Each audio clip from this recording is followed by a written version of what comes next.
श्रेया आज घर पे है, उसको देखने एक लड़का आ रहा है शादी के लिए। उन्हें मेरी फीलिंग्स की कोई कदर ही नहीं है।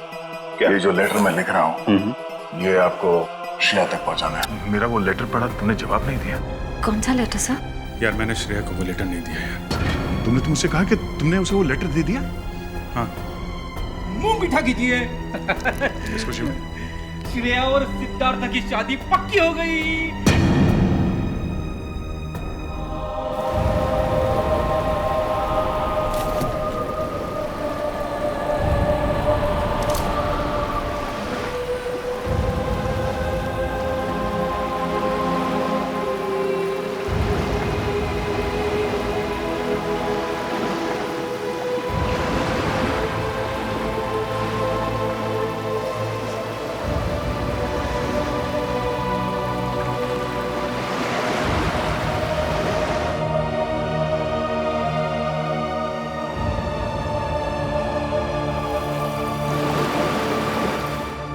सर बोलिए ना, क्या बात है? नहीं वो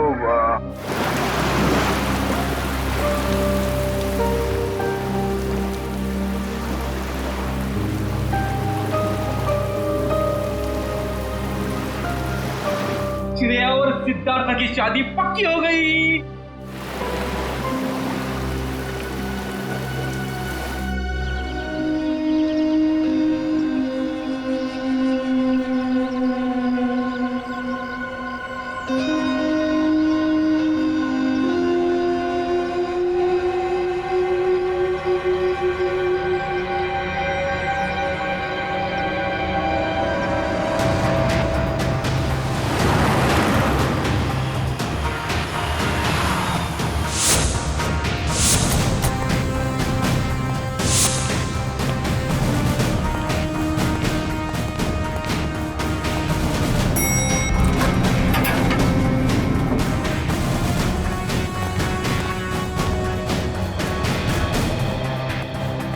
कहाँ है लाश? सर वो उस कैबिन में।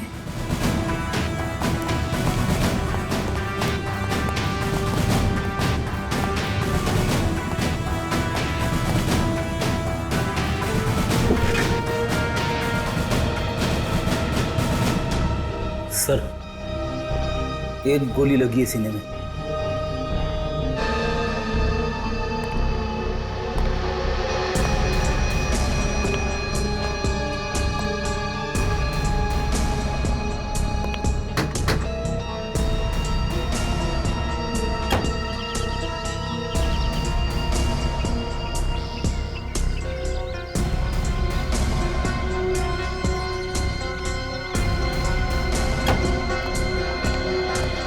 पूर्वी, सर। लाश किधर? सर अंदर आइए सर।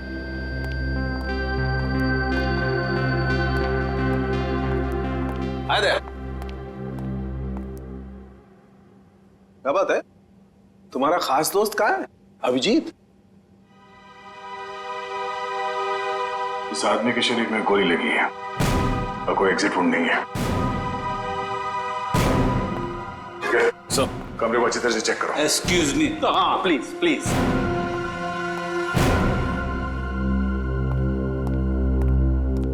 ये तारिका क्या हुआ है?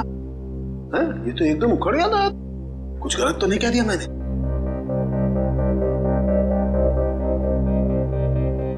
कैसे हुआ ये सब? हमें नहीं पता है सर।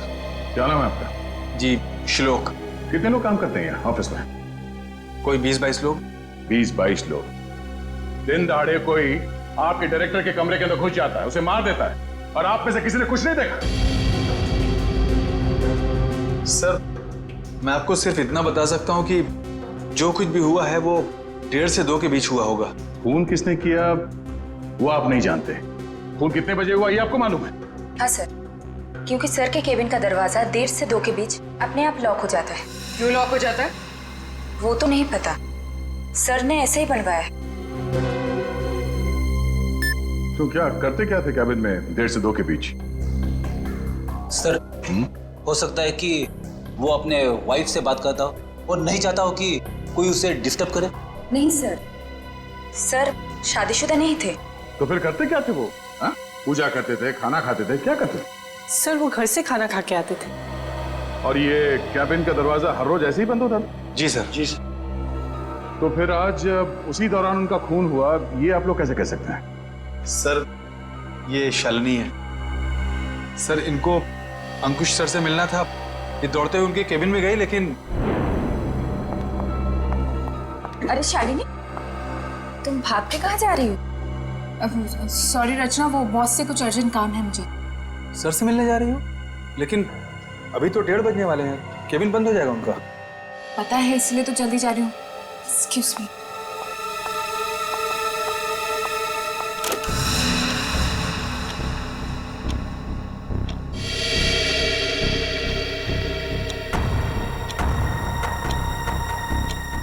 अब और आधा घंटा वेट करना पड़ेगा।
क्या हो गया बॉस को?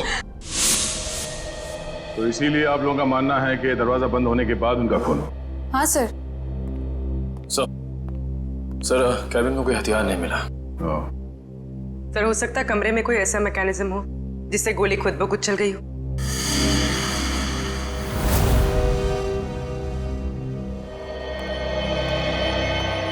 डॉक्टर साहब, ये खूनी कहाँ खड़ा होगा जब उसने गोली चलाई?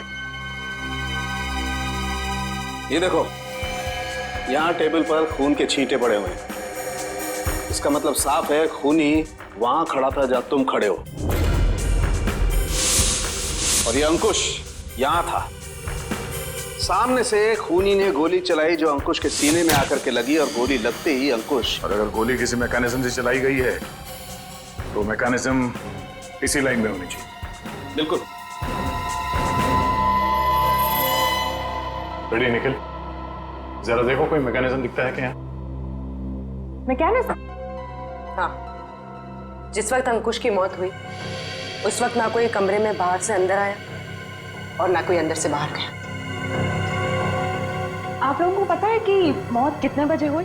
हाँ, ऑफिस स्टाफ का कहना है कि दोपहर को 1:30 से 2 बजे के बीच। सही है। राइगर मोर्टिस, लाश की जकड़न भी यही बता रही है।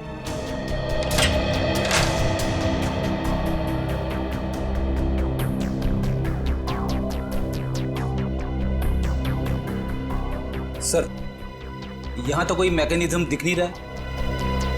सर यहाँ भी ऐसी कोई चीज दिखाई दे नहीं रही है। कमरे में कोई आया नहीं और कोई मैकेनिज्म भी नहीं है, तो फिर इस आदमी को गोली लगी कैसे?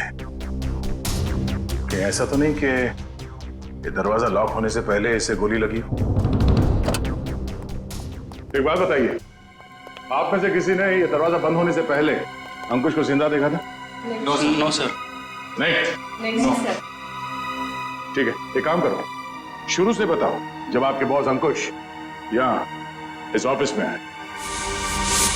सर वो बहुत परेशान थे और उन्होंने कृतिका को अपने केबिन में बुलाया। Okay sir, okay. रचना, क्या हुआ? बॉस बहुत ज्यादा गुस्से में है, कृतिका को अंदर बुलाया है।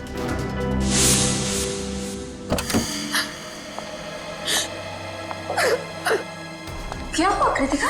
रो क्यों रही हो? कुछ नहीं, अरे बताओ ना, रो क्यों रही हो?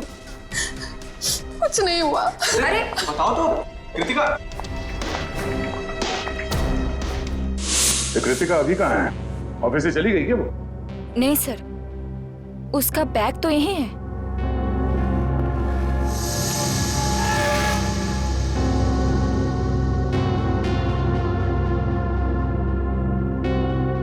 जब कृतिका कैबिन से बाहर निकली तब अंकुश जिंदा था? हाँ सर। उसके बाद कौन गया कैबिन के अंदर?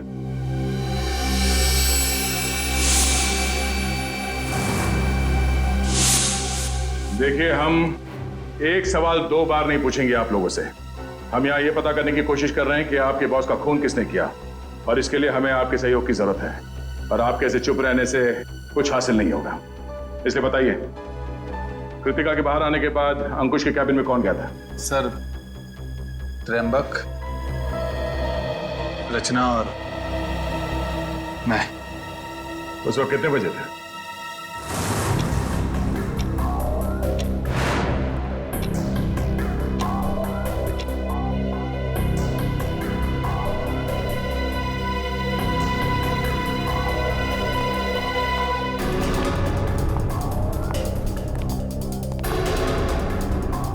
सर, क्या हुआ? आपने हमें बुलाया? ये पूछो क्या नहीं हुआ है? क्या सर, क्या नहीं हुआ? ईमानदारी नहीं हुई, वफादारी नहीं हुई। सर, हम कुछ समझे नहीं। देखो, तुम तीनों बहुत मुश्किल में हो। मुश्किल में? हाँ, मुझे ये पता चला है कि तुम तीनों में से कोई एक हमारे डिजाइन कॉम्पिटिटर्स को बेच रहा है। नहीं सर, हम ऐसा नहीं कर सकते। हाँ सर, मुझे तो ये भी नहीं पता कि हमारे कंपटीटर्स है कौन। मेरे पास सबूत है और मैं तुम तीनों को जेल भिजवा सकता हूं, लेकिन मैं ऐसा नहीं करूंगा। चुपचाप शाम के 5 बजे तक मुझे बता दो वो आदमी कौन है। हाँ, उसकी नौकरी तो नहीं रहेगी, लेकिन उसे मैं जेल जाने से जरूर बचा लूंगा। लेकिन सर, हम लोग... मेरे पास ज्यादा समय नहीं, जितना मैंने कहा है उतना करो। तो कोई कंपनी के सीक्रेट्स बेच रहा था? हाँ? सर, अंकुश जरूर भड़का होगा इस धोखे से। कोई भी भड़केगा। बहुत तकलीफ होती है जब उसका कोई करीबी उसे धोखा देता है।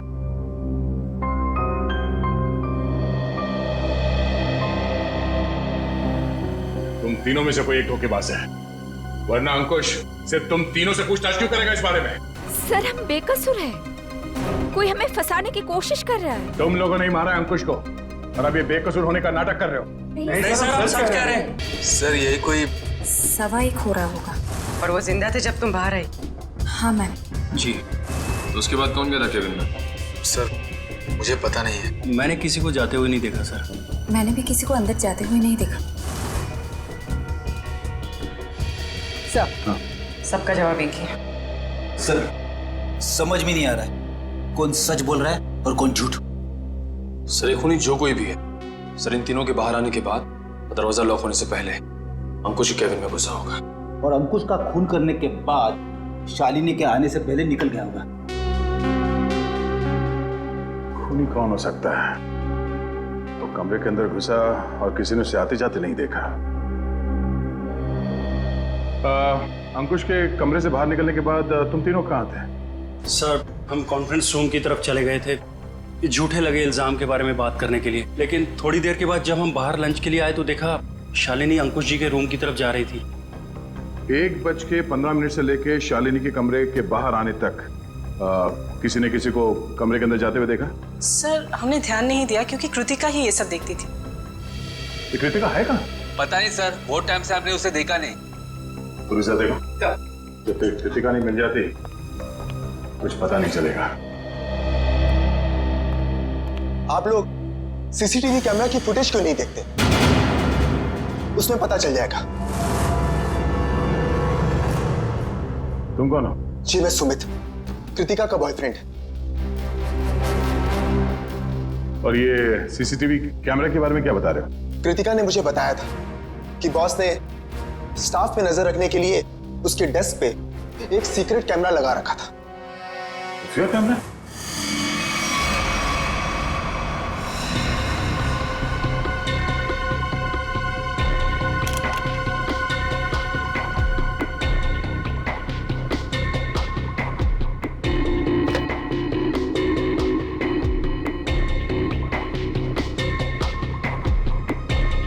यहाँ पे तो कोई कैमरा दिख ही नहीं रहा है। खुफिया कैमरा है, छुपा के रखा होगा।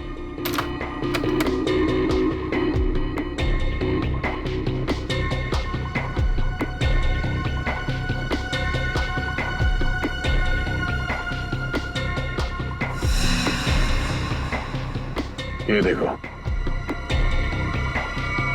लाफिंग बुद्धा की आंखों में कैमरा है। निखिल, पता करो इसका रिसीवर कहाँ है।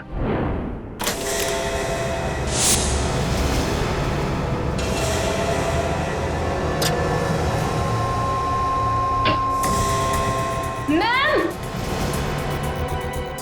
आशिका, मम्मी देखिए। अरे, कृतिका, कृतिका, संभाल के।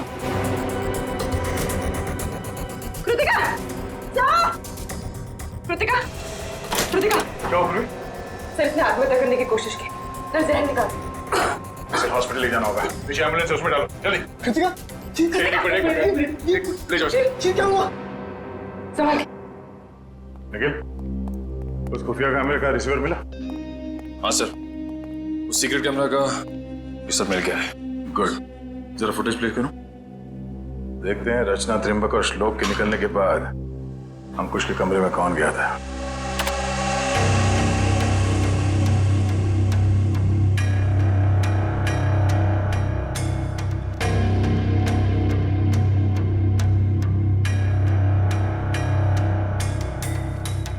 उन तीनों ने कृतिका के बारे में जो कहा था वो तो सही निकला। अब आगे देखते हैं।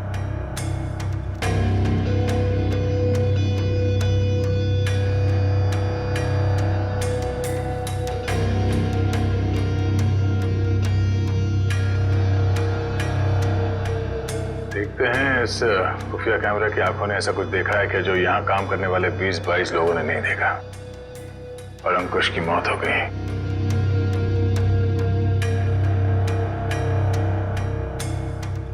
एक मिनट, बस ये आदमी कौन है?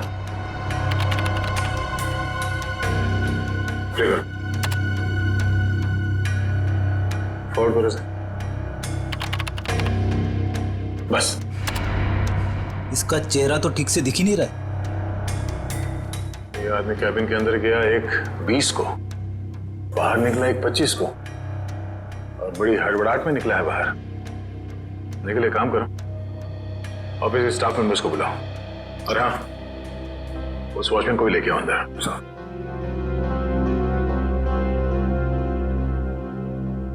आइए सर।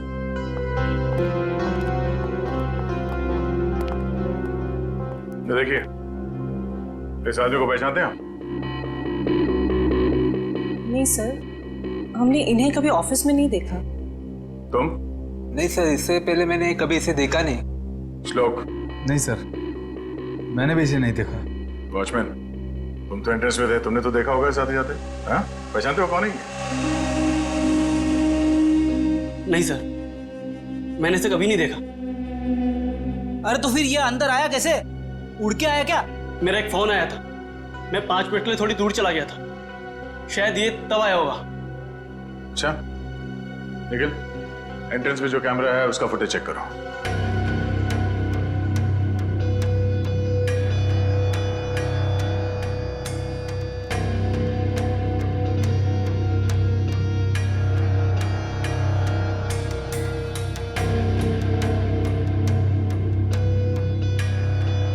एक मिनट, इस फ्रेम को फ्रीज करो। ये सुमित? कृतिका, तुम्हें कुछ नहीं होगा, जल्दी चलो। आई, तुम्हें कुछ नहीं होगा कृतिका, तुम ठीक हो जाओगे। संभल के।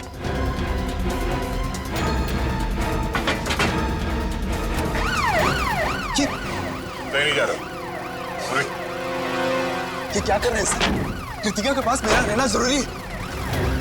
तुम आज इस ऑफिस में से पहले भी आए थे ना? हाँ, कृतिका बहुत परेशान थी, उसी ने मुझे फोन करके बुलाया था। अंकुश का खून करने के लिए? ये कैसी बातें कर रहे हैं आप लोग? सच है, वही कह रहे हैं, समझे? तुम अंकुश के कैबिन में घुसे, इसका खून करके वहां से निकल गए और तुम कृतिका से मिले भी नहीं।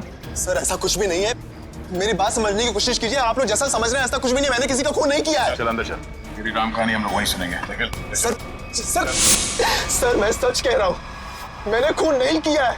तुम्हारे गिड़गिड़ाने का कोई फायदा नहीं है, हम जानते हैं कि अंकुश का खून तुम नहीं किया है। काश सर, अगर मैंने उसका खून किया होता तो मुझे अपना गुनाह कबूल करने में खुशी होती।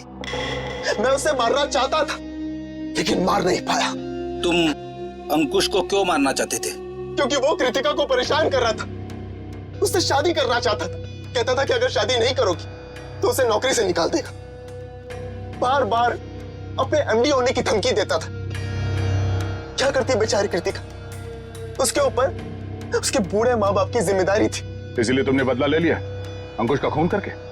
नहीं सर, तब मुझे कृतिका ने बुलाया था, वो बहुत रो रही थी। अंकुश ने फिर से उसे धमकी दी थी, पर जब मैं ऑफिस पहुंचा तब मुझे वो नहीं दिखी। तब मैं जाकर अंकुश को धमकाया और वहां से बाहर चला गया।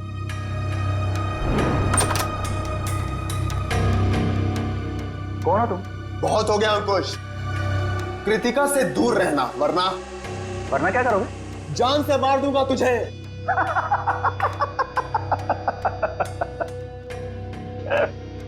अरे जा, जो करना है कर, कृतिका सिर्फ मेरी बनेगी। अंकुश, तू यहां से निकल रहा है या मैं सिक्योरिटी को बुलाऊं? आउट! अभी तो जा रहा हूं, लेकिन बहुत जल्द लौटूंगा और तब तुझे मुझसे बचाने के लिए कोई नहीं रहेगा, कोई नहीं रहेगा।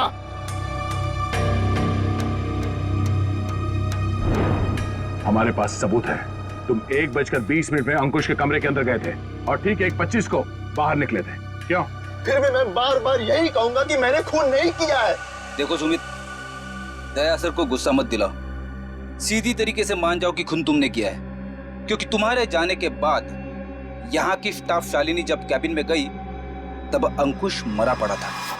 सर मेरा विश्वास कीजिए, मैंने खून नहीं किया है, प्लीज मेरा यकीन कीजिए आप लोग। याद देखो, हाथ। सर, गन पाउडर की स्मेल, स्प्रे देना। एक मिनट,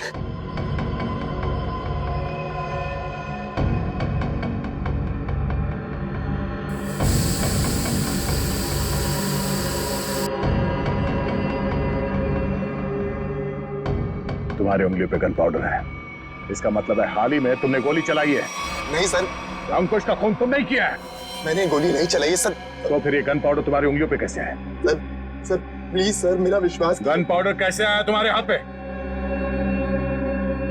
सर वो मेरे पास मेरी अपनी गन,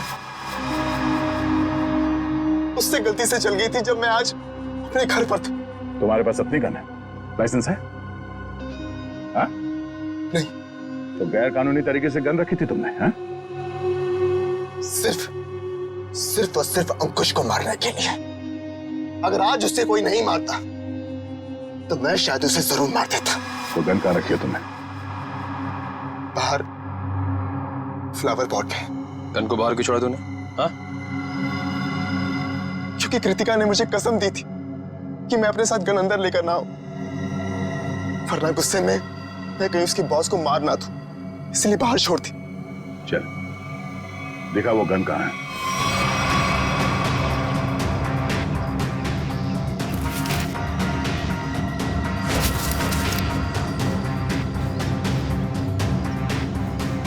ये तुम्हारी गन? हाँ सर।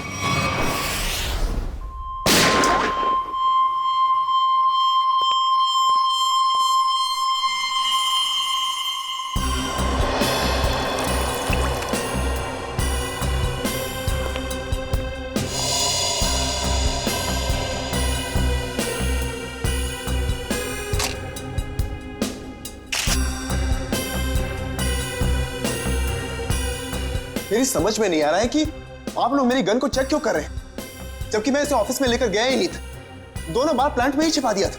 तुम कितना सच बोल रहे हो कितना झूठ अभी पता चल जाएगा। भैया तो मैच होती है। ये गोली और अंकुश के शरीर में जो गोली मिली है वो गोली, दोनों मैच होती है। इसका मतलब साफ है अंकुश को इसी गन से गोली मारी गई है।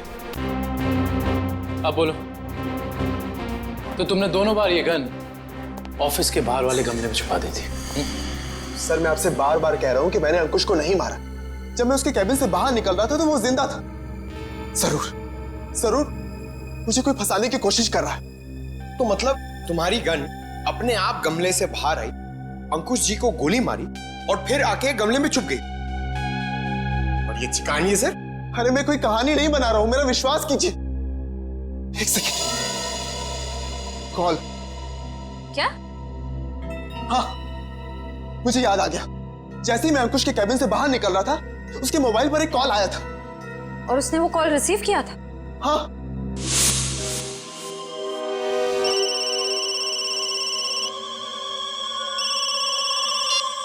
हाँ बोल।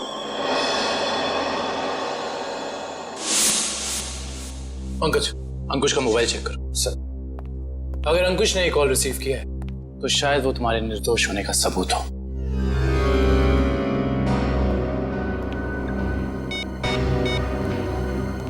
सर अंकुश को 1:25 पे कॉल आया था सर, और 7 मिनट तक कॉल चली थी। 7 मिनट?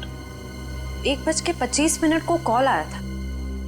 दरवाजा बंद होता है ठीक 1:30 बजे, यानी कि दरवाजा बंद होने के 2 मिनट बाद तक ये कॉल चला। सर शायद वो जिंदा था। पंकज, इस नंबर पर कॉल करके चेक करो कि वाकई इस आदमी की अंकुश से बात हुई थी कि नहीं।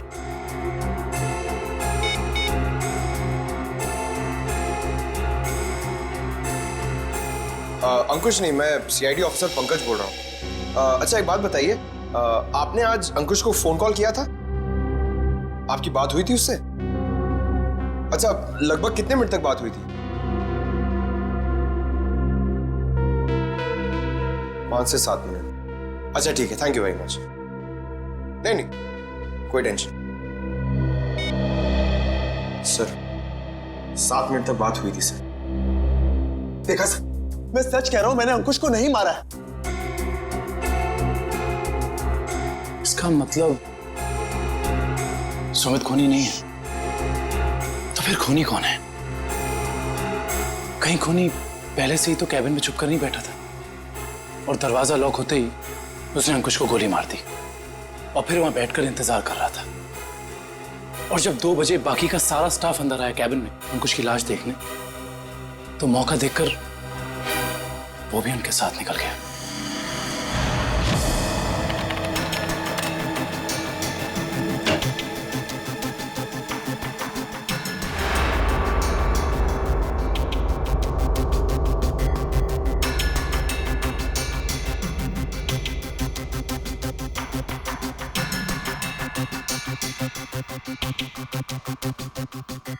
ये देखिए सर, शालिनी के चीखने के बाद जो 6 लोग कैबिन के अंदर आए थे वही 6 लोग कैबिन से बाहर गए।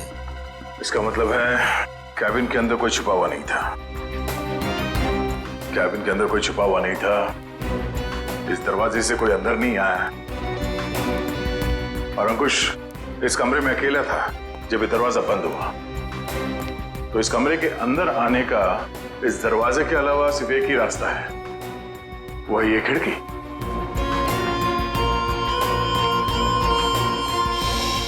मगर जब हम लोग इस कमरे के अंदर आए तो ये खिड़की अंदर से बंद थी।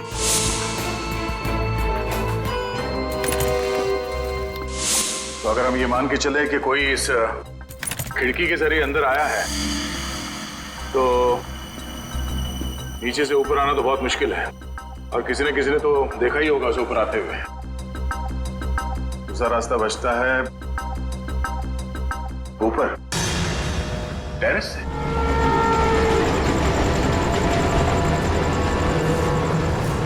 जरा देखो आसपास, अगर वो खूनी अंकुश के कैबिन में यहाँ टेरेस से गया है तो उसने रस्सी या हार्नेस का इस्तेमाल किया होगा, और अगर ऐसा है तो यहाँ लेज पे कोई ना कोई निशान जरूर होना चाहिए। इसे चेक करो।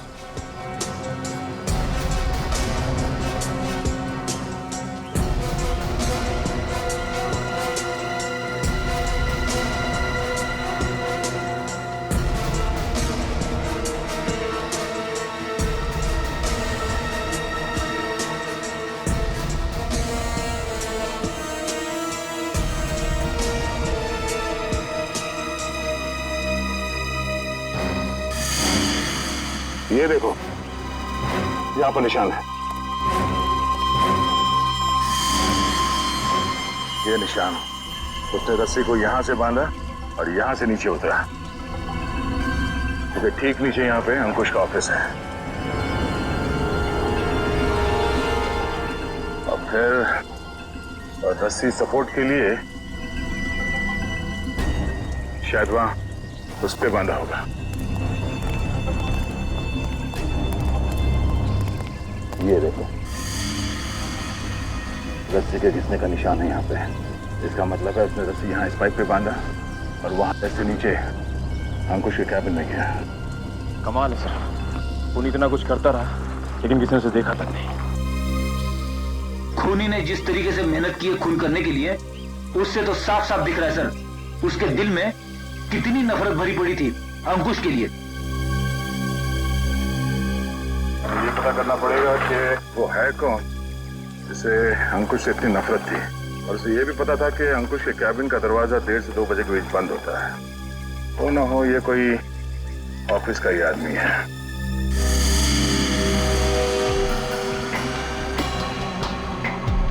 खूनी टेरेस से रस्सी के सहारे नीचे उतरा और फिर खिड़की के रास्ते कैबिन में आया। लेकिन आपने तो चेक किया था, खिड़की अंदर से बंद थी, जिसका बाहर से खुलना नामुमकिन था। एग्जैक्टली फ्रेडी, इसका मतलब है खून होने से पहले खूनी ने या उसका साथ देने वाला कोई ना कोई इस ऑफिस में था, जिसने छुपके से ये लैच, खिड़की का लैच खोल दिया ताकि इसे बाहर से खोल सके। फिर सर खूनी ने खिड़की को अंदर से लॉकअप किया? ये शायद तब हुआ होगा जब ऑफिस के बाकी के स्टाफ मेंबर्स अंकुश की लाश देखने के लिए कैबिन के अंदर घुसे। खूनी यहाँ से अंदर आया और उसने अंकुश को गोली मार दी। गोली चलने की आवाज नहीं आई, शायद गन पे साइलेंसर लगा हुआ था। और फिर अपना काम करने के बाद खूनी वापस इस खिड़की से ऊपर चला गया। मगर खूनी ने एक गलती कर दी। वो क्या सर? लैच। जब उसने खिड़की खोलने के लिए ये लैच ऐसे खोला होगा, जाहिर सी बात है उसने ग्लव्स पहनने की तकलीफ नहीं की होगी। इसका मतलब खूनी के उंगलियों के निशान उस लैच पे है। हाँ फ्रेडी, और अब ये उंगलियों के निशान ही हमें खूनी के गर्दन तक ले जाएंगे।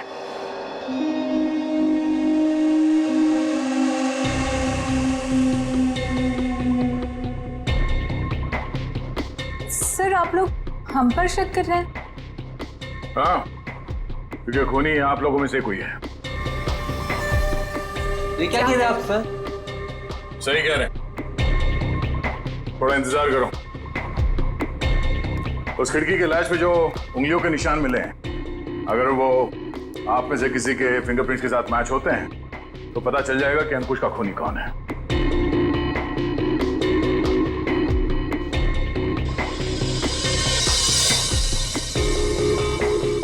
ठीक, आप जाइए, आप आइए।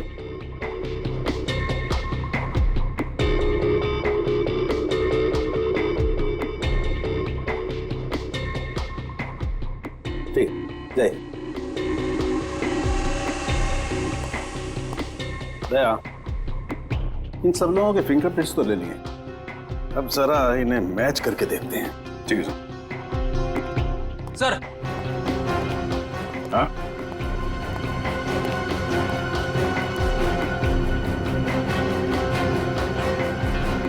खूनी ने टेरेस से नीचे उतरने के लिए जिस रस्सी का इस्तेमाल किया था, वो रस्सी कहीं मिल नहीं रही है। अच्छा, रेडी? वो रस्सी यहाँ ऑफिस में होनी चाहिए। ढूंढो, देखो कहाँ है वो रस्सी। सबसे बड़ा सबूत है, इस फिंगरप्रिंट से भी ज्यादा बड़ा। अगर वो रस्सी मिल गई तो समझ लो खूनी अपने आप अपने हाथ आ जाएगा।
सॉरी भाई दया।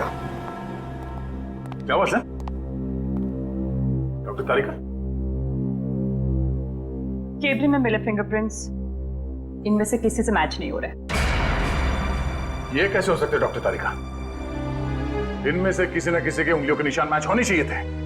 आप लोगों से कोई गलती हो गई होगी। नहीं यार दया, ऐसा नहीं है, हमसे कोई गलती नहीं। हो सकता है दया इनमें से कोई खूनी नहीं होगा, तो खूनी नहीं होगा तो फिंगरप्रिंट्स कैसे मैच होंगे? हो सकता है इस बार गलती आप लोगों से होगी। नहीं, मैं सही हूं और मैं साबित भी कर सकता हूं। खूनी इन्हीं में से कोई है और वो खुद ब खुद सामने आएगा। सामने आ जाएगा मतलब तुम्हारे सामने आकर के खड़ा हो जाएगा, कहेगा लीजिए दया जी मैंने खून किया, मुझे हथकड़ी पहना दीजिए। यार बात कर। डॉक्टर साहब, इस बार ऐसा ही कुछ होगा। डॉक्टर साहब ने आप लोगों के हाथ पे एक केमिकल लगाया था। वो केमिकल रिएक्ट करेगा और वो केमिकल तब रिएक्ट करेगा जब आप में से जो खूनी है वो ऊपर टेरेस पे जाके पानी के टैंक के अंदर से वो रस्सी निकालेगा। वो रस्सी हमें तब मिल गई थी जब पहली बार हम लोग छत पे गए थे।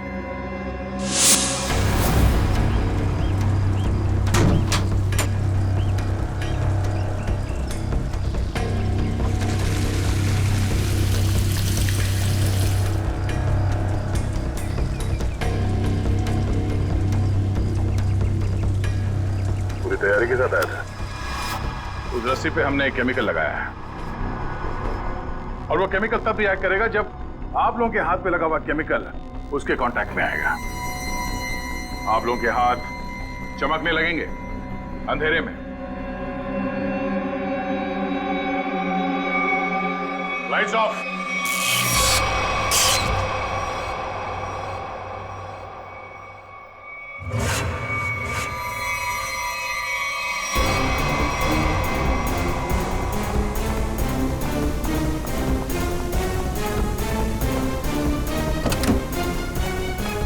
बस बहुत भाग लिया, अब और नहीं।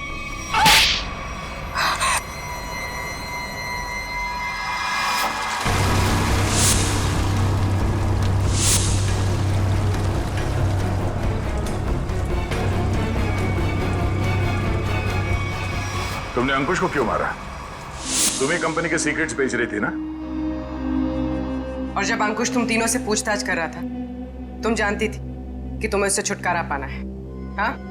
मैं बहुत पहले से ही जानती थी कि मैं पकड़ी जा सकती, इसलिए मैंने प्लान बना के रखा था कि जब भी मौका मिलेगा मैं अंकुश को मार दूंगी। तो तुमने अपने प्लान में सुमित को कैसे फंसाया और क्यों फंसाया? उसने क्या बिगाड़ा था तुम्हारा?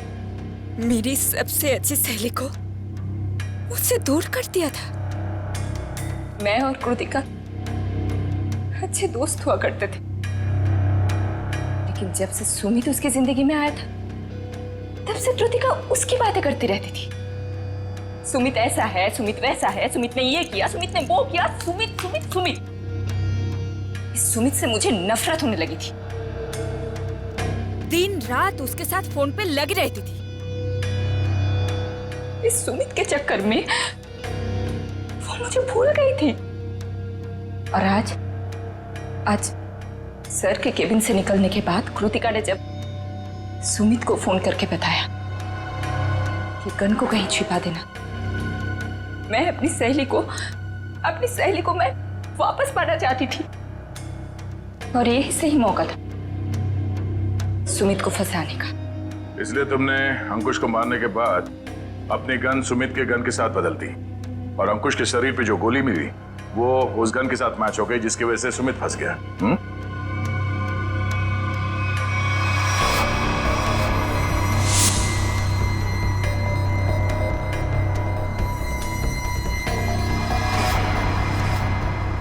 और जब अंकुश अपने कैबिन में तुम तीनों पे भड़क रहा था, उस वक्त तुमने चुपके से उस खिड़की का लैच खोल दिया।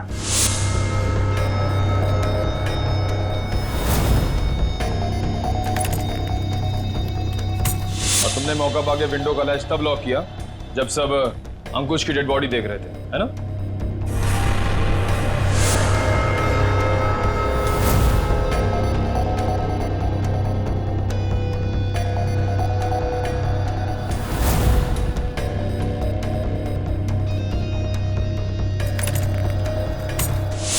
तुम्हें कैसे मालूम कि सुमित के पास कौन सी गन है? कृतिका ने मुझे एक बार बताया था कि सुमित ने एक नई गन खरीदी है। ठीक वैसी गन मैंने भी खरीदी।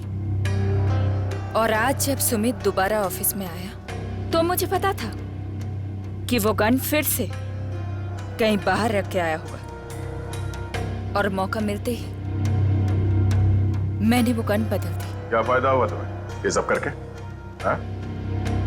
तुमने एक दोस्त खो दिया और साथ में अपनी आजादी भी। पूर्वी, ले जाओ इसे। सर।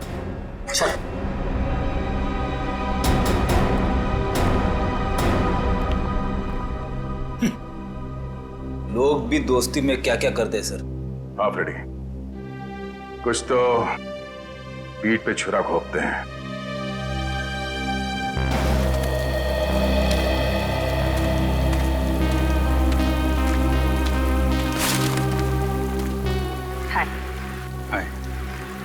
झूठ बोला तुमने दया से? हाँ, भाई जैसा ना वो तुम्हारा, इस तरह से दिल दुखाया? कैसी बात कर रही हो तारिका?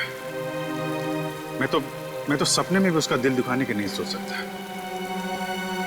उसको दुख ना हो इसलिए मैंने झूठ बोला। अभिजीत, झूठ के पैर नहीं होते, वो ज्यादा दूर तक चल नहीं सकता। तुम्हें दया को सब कुछ सच सच बता देना चाहिए था। बताया था मैंने सच उसे, कड़वा सच। मैं सिर्फ ये जानने आया था कि श्रेया ने उस लड़के को हाँ बुलाया या नहीं। नहीं, वो हाँ बोल दिया श्रेया ने। लेकिन जब मैंने दया का चेहरा देखा, लगा जैसे किसी गोली ने उसके सीने को चीर दिया है।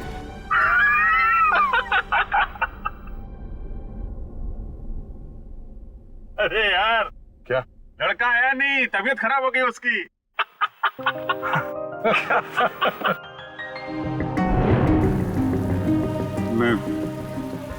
मैं दया को इस हालत में नहीं देख सका। मैंने बात पलट दी। मैंने कहा कि मजाक था।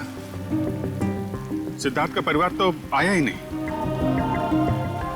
मैं जानता हूं ये गलत है तारिका, लेकिन ये गलत उस समय मुझे सही लगा। और दया का इतना इंपॉर्टेंट लेटर श्रेया को ना देना, ये भी तुमको सही लगा? क्या लगता है तुम्हें कि मैं जानबूझ के ये सब कर रहा हूं? मैं नहीं चाहता दया और श्रेया एक हो। दुनिया मुझे कुछ भी कहे, मुझे कोई फर्क नहीं पड़ता, लेकिन तारिका तुम मुझे गलत समझ रही हो। बहुत दुख हुआ मुझे, बहुत दुख हुआ। गया था मैं श्रेया के घर वो लेटर लेके। नमस्ते अभिजीत, तुम आओ अंदर आओ। श्रेया से थोड़ा काम था, वो है क्या? हाँ है, बैठो, मैं उसे बुलाती हूँ, बैठ जाओ।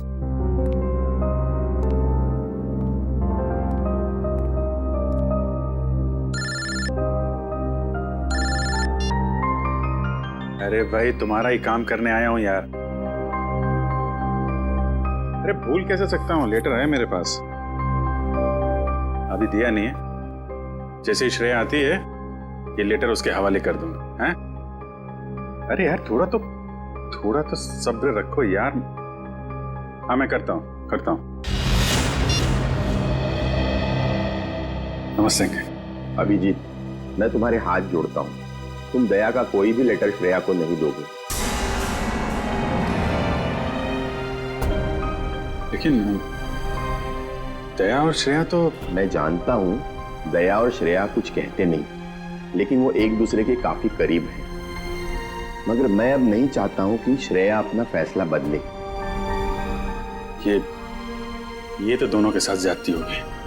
आप अभिजीत, मैं मजबूर हूँ।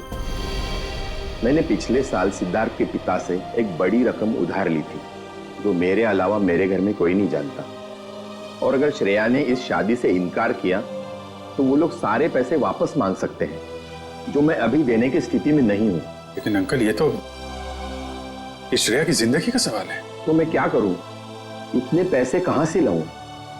श्रेया की मां को हार्ट प्रॉब्लम है। तुम लोगों की जरा सी गलती हमें प्रॉब्लम में डाल सकती है। देखिए अगर सिर्फ पैसे की बात है तो हम लोग मिलकर कोशिश कर सकते हैं। पैसा तो... नहीं, वो बात नहीं है। पैसे का इंतजाम हो चुका है, बस 1-1.5 महीने की बात। एक बार मैं उनके सारे पैसे लौटा दूं, उसके बाद तुम ये लेटर श्रेया को दे देना। लेकिन तब तक ये बात हम दोनों के बीच ही रहनी चाहिए, प्लीज। ये आपने बड़ी मुश्किल में डाल दिया। दया से कोई बात छुपाना इतना आसान नहीं है। अब ये बात ना मैं श्रेया को बता सकता हूँ और ना दया को। दया तो इस बारे में कुछ नहीं जानता। वो तो तुम्हें गलत समझ रहा है। इनफैक्ट नफरत करने लगा है वो तुमसे। जानता हूँ, वक्त ने गलतफहमी पैदा कर दी है, लेकिन ये भी जानता हूँ कि सही वक्त आने पर सब ठीक भी हो जाएगा।